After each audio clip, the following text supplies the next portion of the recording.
অনুষ্ঠানে শাড়ি পরিয়ে কোটিপতি, শুধু শাড়ি পরাতে নেন 2 লাখ টাকা। শুধু শাড়ি পরিয়েই লাখ লাখ টাকা আয় করেন এক গৃহবধূ। যে 12 হাত শাড়ি সকাল বিকেল অঙ্গে জড়ান নারীরা, সেই শাড়ি পরিয়ে দিতেই অন্তত 35,000 টাকা করে নেন তিনি। স্টাইল যত বাড়ে পরিষেবার পারিশ্রমিকও ততই বাড়তে থাকে।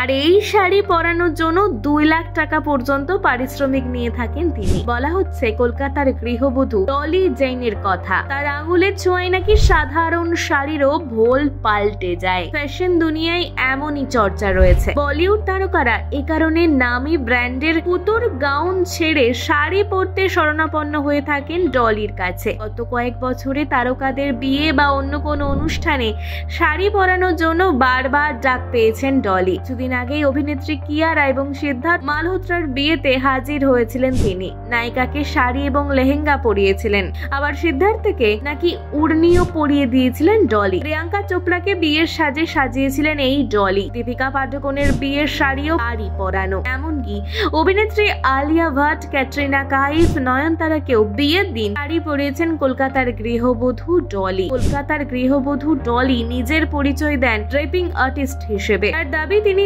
12 হাতের একটি শাড়িকে 350 স্টাইলে পরাতে পারেন। আর এই দক্ষতার কৃতিত্ব যতটা না তার থেকে বরং বেশি তার শ্বশুর বাড়ির। ডলির জন্ম রাঁচিতে, তার বেড়ে ওঠা বেঙ্গালুরুতে। তার পরিবার রাজস্থানের বাসিন্দা। 2006 সালে কলকাতার একটি পরিবারে বিয়ে হয় তার, যে পরিবারে শাড়ি ছাড়া অন্য কিছু পরার অনুমতি নেই। ডলি জানিয়েছেন কলকাতায় এসে শাড়ি ছাড়া কিছু পরতে পারতেন না, যা পরতে প্রতিদিন 45 মিনিট সময় লাগতো তার। নিজের প্রয়োজনেই শাড়ি নিয়ে পরীক্ষা নিরীক্ষা করাই হয়। এবার সময় বাঁচানোর জন্য নানাভাবে শাড়ি পরতেন তিনি। একসময় সেই স্টাইল প্রশংসিত হতে থাকে।